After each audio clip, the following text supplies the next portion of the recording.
저뿐만 아니라 전국의 많은 젊은 의사들이 이미 오래전에 수련을 포기하는 사직서를 제출하였습니다.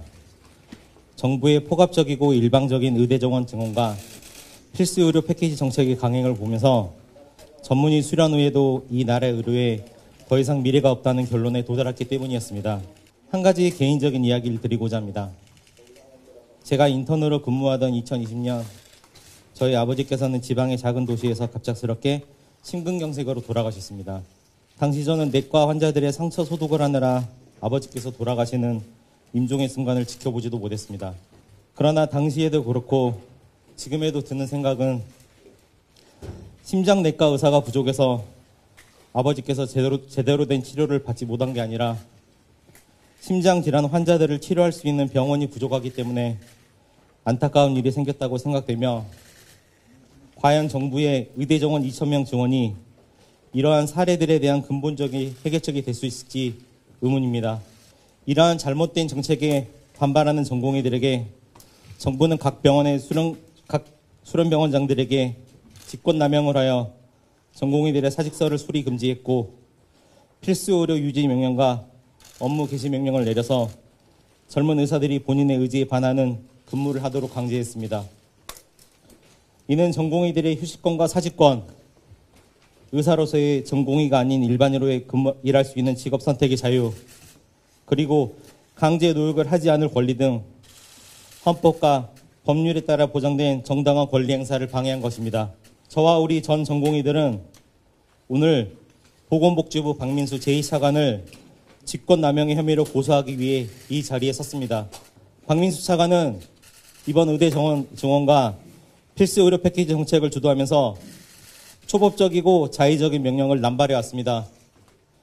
근거가 부족하고 현장에서 불가능하다고 하는 정책을 강행하기 위해 한 사람의 국민으로서 오롯하게 존중받아야 할 젊은 의사들의 인권을 유린하는 것도 서슴지 않았습니다.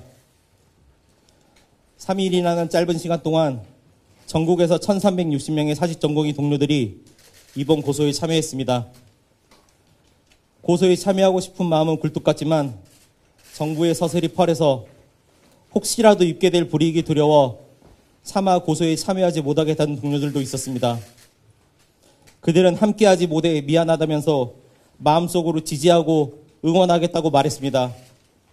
우리 사회가 자신의 권리를 주장하기 위한 목소리 내는 것을 두려워해야만 하는 시대가 되는 것은 과연 언제부터일까요? 박민수 차관과 보건복지부는 공익을 위한다는 명분을 앞세워 젊은 의사들의 권리를 제한하는 것이 정당하다고 말했습니다. 법적인 검토도 마쳤다고 자신했습니다. 하지만 전체를 위한다는 명분으로 권리를 무시당해도 되는 그 대상을 과연 누가 어떤 기준으로 정할 수 있을까요? 이 나라의 어떤 국민도 대통령이나 정부에게 그런 권한을 부여한 적이 없습니다.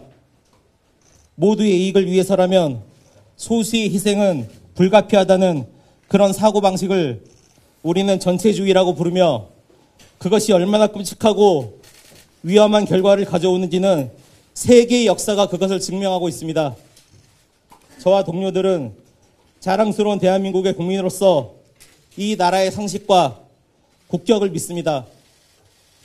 법원이 결국에는 중립적인 입장에서 엄격하고 공정한 잣대로 사필 규정의 판단을 내려줄 것이라 믿어 의심치 않습니다. 더불어 오늘 이 자리를 빌어 윤석열 대통령과 정부에 부탁의 말씀드리겠습니다. 박민수 차관을 조속히 경질해 주십시오. 박민수 차관은 잘못된 정책을 주도했고 그 과정에서 시민의 권리를 무시하고 헌정 질서를 어지럽혔습니다. 그것으로도 모자라 그는 기회가 있을 때마다 가시돋친 언어로 의사들에게 끊임없는 모멸감을 주었고 젊은 의사들의 미래를 저주했습니다. 저는 박민수 차관이 경질되기 전까지는 절대 병원에 돌아가는 일은 없을 것입니다. 제가 의학교육을 받으면서 가장 기억에 남는 순간은 하데바시스 첫날이었습니다. 얼굴도 모르시는 분께서 저희의 교육을 위해 시신을 기증한다는 것은 지금 이 자리에서 다시 생각해봐도 너무나 감사하고 고마운 순간이었습니다.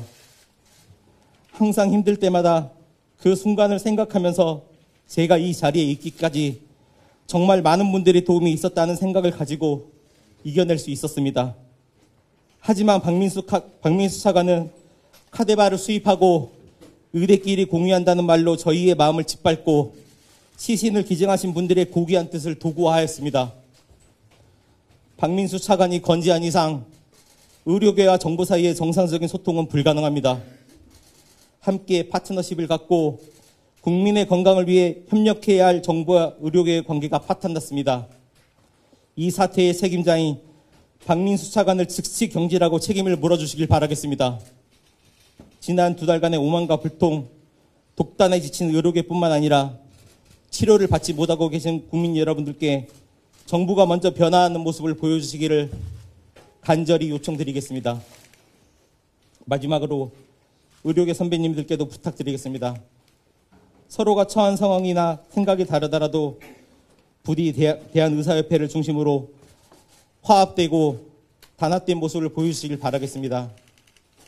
그리고 대한병원협회 정기총회에서 축사를 하면서 웃음이 만발한 박민수 차관의 기사를 보는 전공의와 의대생들의 마음이 어떨지 한 번쯤은 헤아려 주시길 바라겠습니다. 일생의 가장 중요한 시기에 수련과 학업을 포기하는 결정을 내릴 수밖에 없었던 후배들이 지금 과연 이 순간 어떤 생각, 어떤 마음일지를 부디 깊이 헤아려 주시길 바라겠습니다. 저희는 지금까지 그래왔듯이 선배님들을 굳건하게 믿고 의지하겠습니다. 추가적으로 한 가지만 더 말씀드리고 싶습니다. 이번에 더불어민주연합 비례대표에 당선된 김윤 교수님께 문의드리고 싶습니다. 왜 2017년에는 의사수가 부족하지 않다고 이야기하셨으면서 어떠한 근거로 몇 년 사이에 의사수가 부족하지 않다고 이야기하시는 겁니까? 참 의사라는 캐치프레이즈를 선거에 활용하시던데 이렇게 이야기하시는 것이 과연 참 의사의 모습에 맞다고 생각하시는 건지 문의드리고 싶습니다. 그리고 바른의료연구소에서 2019년도에 논문 표절 및 1억 5천만 원의 연구비 부정수령에 관해 문제 제기를 하였는데 이에 대한 답변은 왜 안 해주시는 건지 궁금합니다.